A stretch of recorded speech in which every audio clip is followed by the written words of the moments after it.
You want to support Roland Martin Unfiltered? Be sure to join our Bring the Funk fan club. Every dollar that you give to us supports our daily digital show. There's only one daily digital show out here that keeps it black and keep it real. As Roland Martin Unfiltered. Support the Roland Martin Unfiltered daily digital show by going to RolandMartinUnfiltered.com.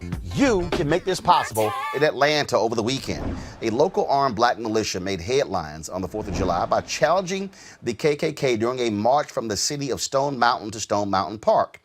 Of course, that's where, of course, there's this huge mural, if you will, etched into stone there of these Confederates. The militia calls itself the Not Fucking Around Coalition. Watch this.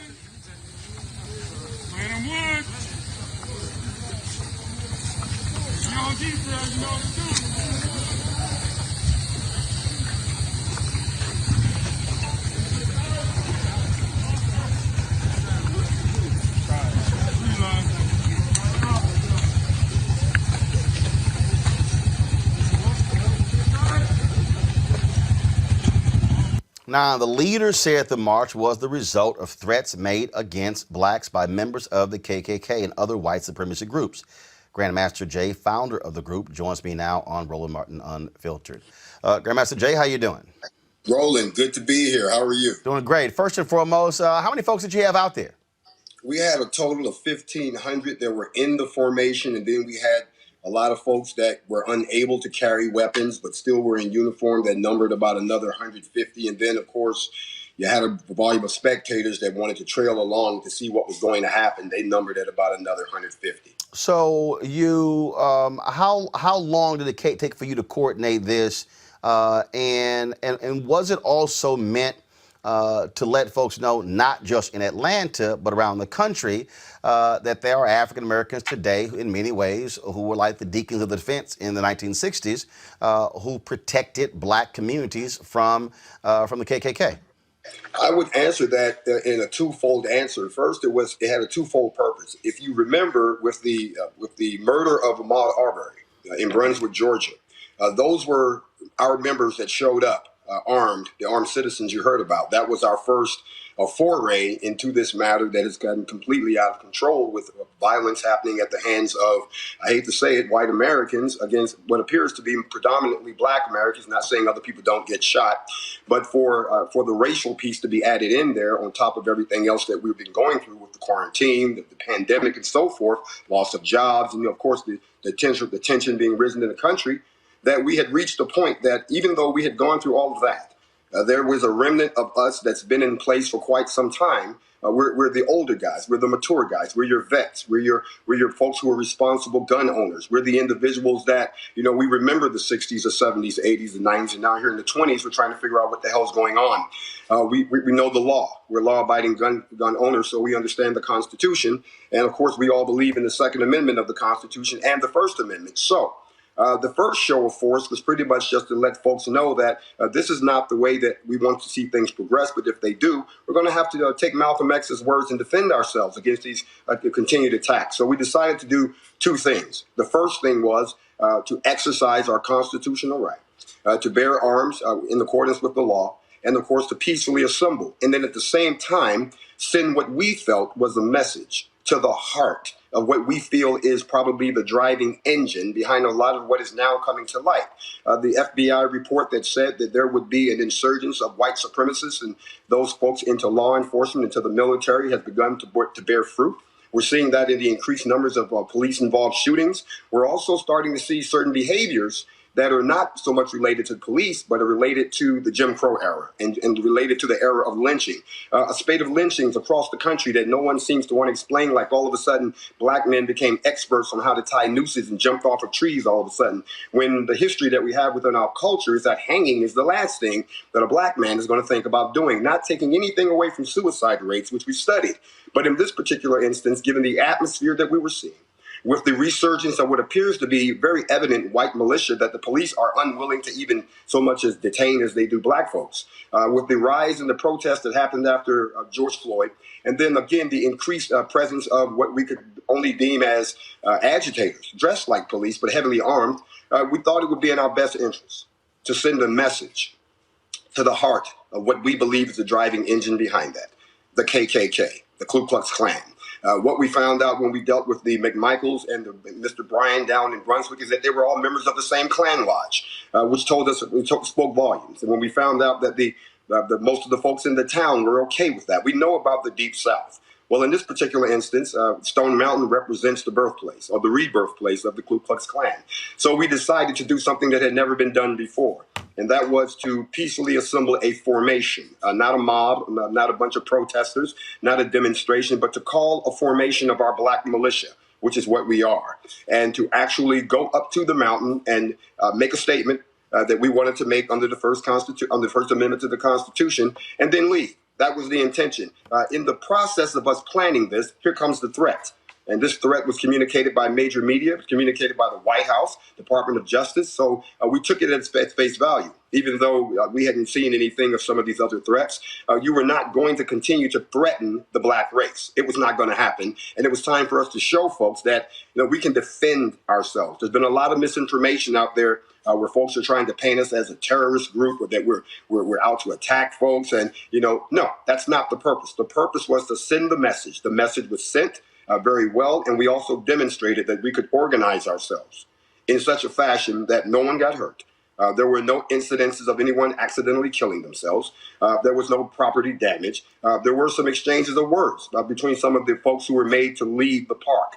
Folks don't understand that the law enforcement evacuated the park when we came, and they closed the park for us to avoid any conflict. So it was a very peaceful event. As a matter of fact, it was a history-making event because it happened simultaneously with another march that we had in Phoenix, Arizona at the exact same time. This was a message to all of the white militia and to all of the folks who continue to believe that you can treat black folks any particular type of way, and that we will not stand up as U.S. citizens and arm ourselves per the Constitution. When you on that particular point there, I mean, we have seen all of these different white militia groups come out mad, protesting. They don't have, they don't want to wear masks, things along those lines, and storming state capitals.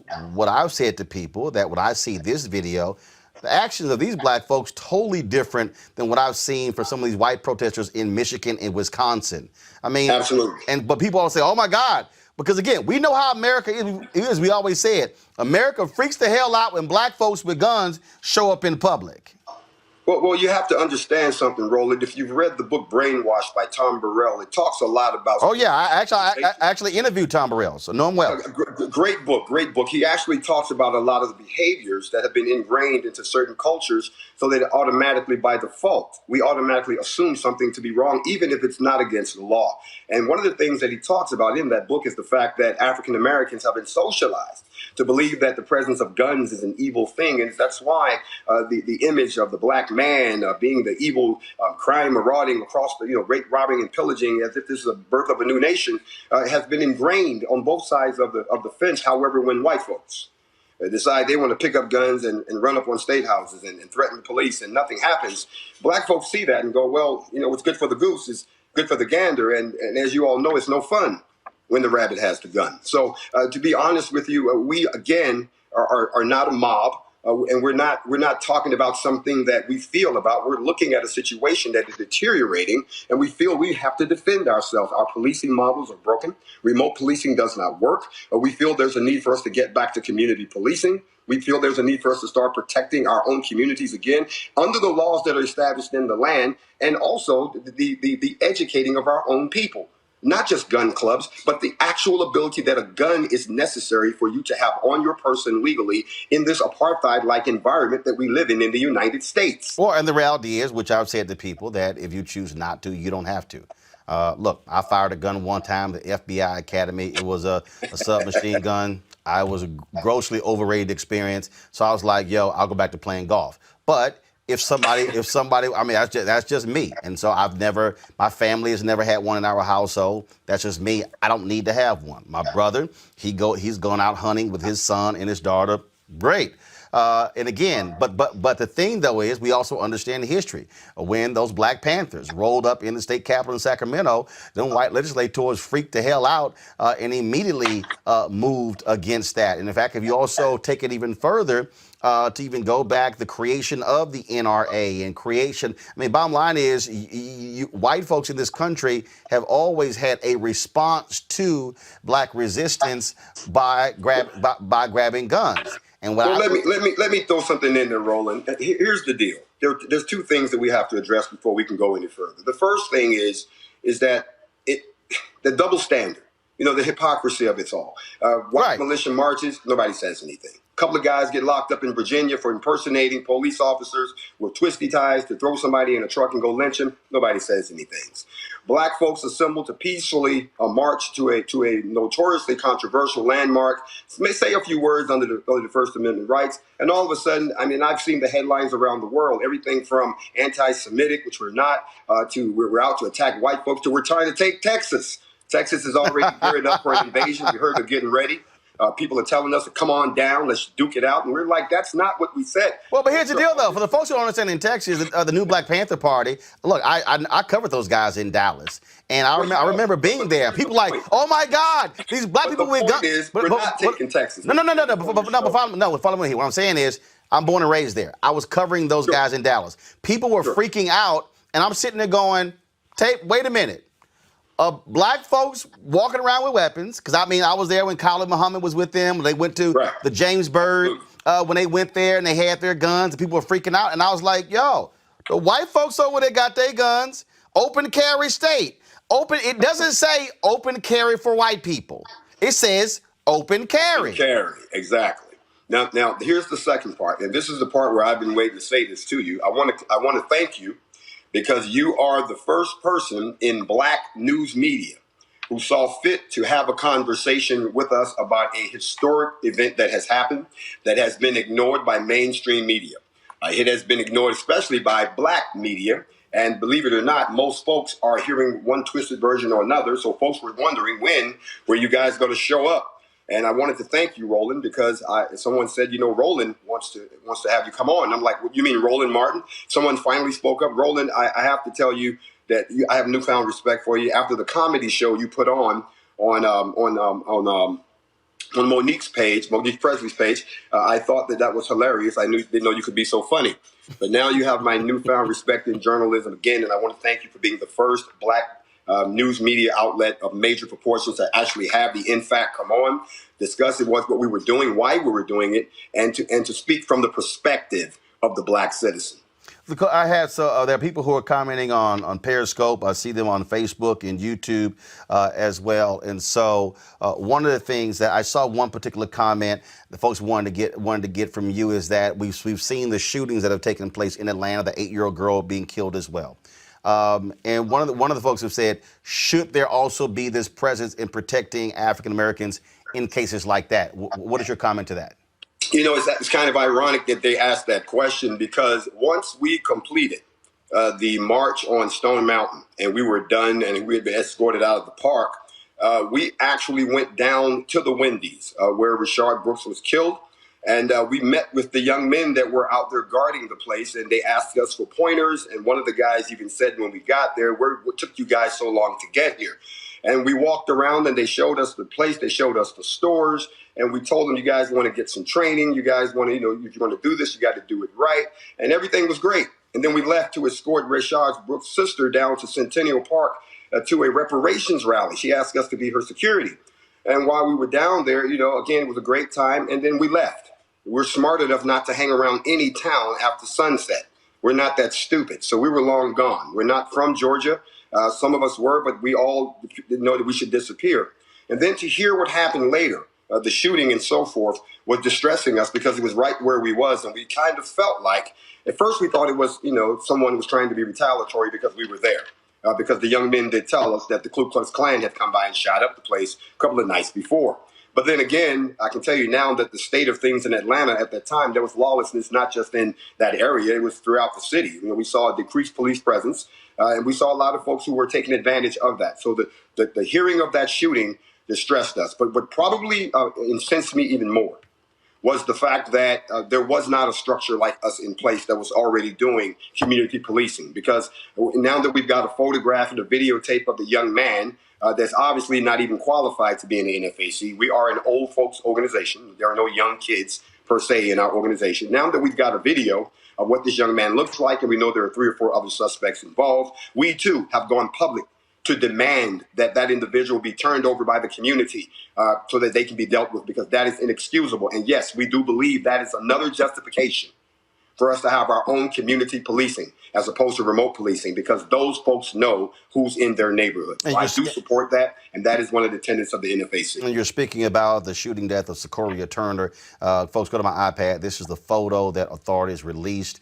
They are looking to question this individual in that particular shooting. Of course, we also have, there were several young black kids who were killed in Chicago over the weekend as well. Last question for you, and I've got people, I'm reading comments from people who literally are commenting right now on Facebook. To the people who normally watch it on our YouTube channel, we're having some issues there. It's buffering, so my apologies there. So if you got a problem with our YouTube channel, go to our Facebook page or our Periscope page, because we're streaming on all 3. So Grandmaster Jay, the question to you is, folks are saying, do you have chapters in other cities? And if so, is there a central location where people can go to get more information? They also want to know about starting chapters in their own place as well under your group's banner. They want to know, where do they get information? Absolutely. Anyone who is, there are two answers. Anyone who's interested in becoming a member of NFAC, you can go to info@blacknfac.com. I'll say it again, info@blacknfac.com, and give us your contact information. There is a vetting process, and some of those, they have to do with the ability to own guns and attain or carry concealed. So you know your own background, so act accordingly.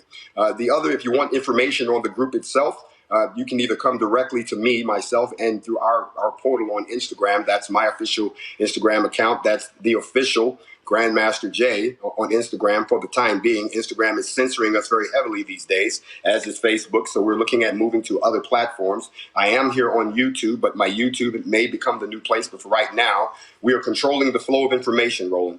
We're controlling it because we learned our lessons from COINTELPRO. We learned our lessons from Operation Black Messiah. We've learned our lessons, so we're not as openly with our information as some organizations are. We are a militia.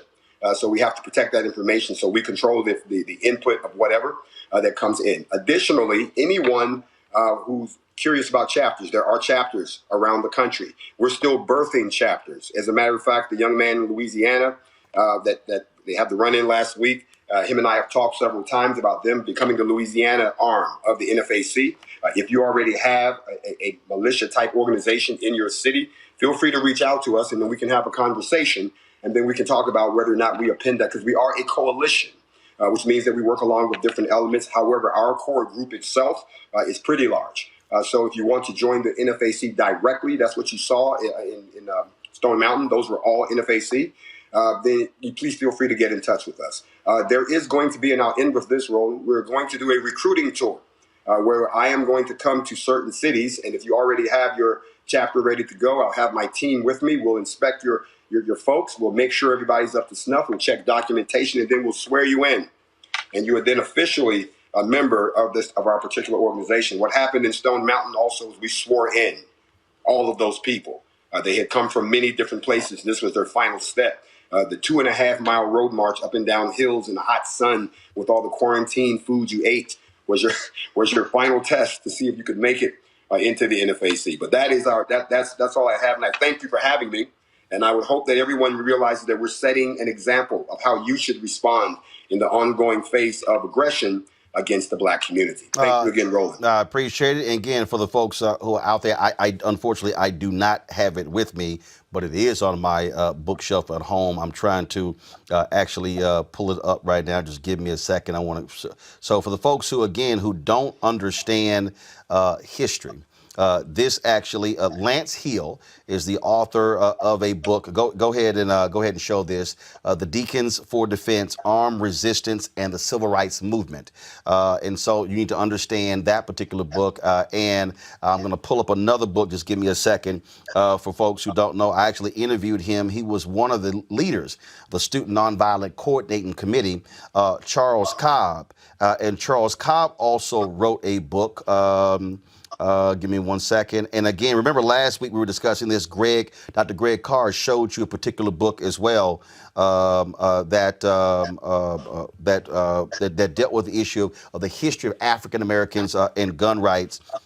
Charles Cobb's book. I'm looking for the cover, but I think it was called "This Nonviolent Stuff Will Get You Killed," and he was actually talking about again the history of gun rights during the Black Freedom Movement. Grandmaster Jay, we certainly appreciate it. Thanks a lot. Mr. Martin, thank you. All right, folks, back to our Roland Martin Unfiltered video in just one moment.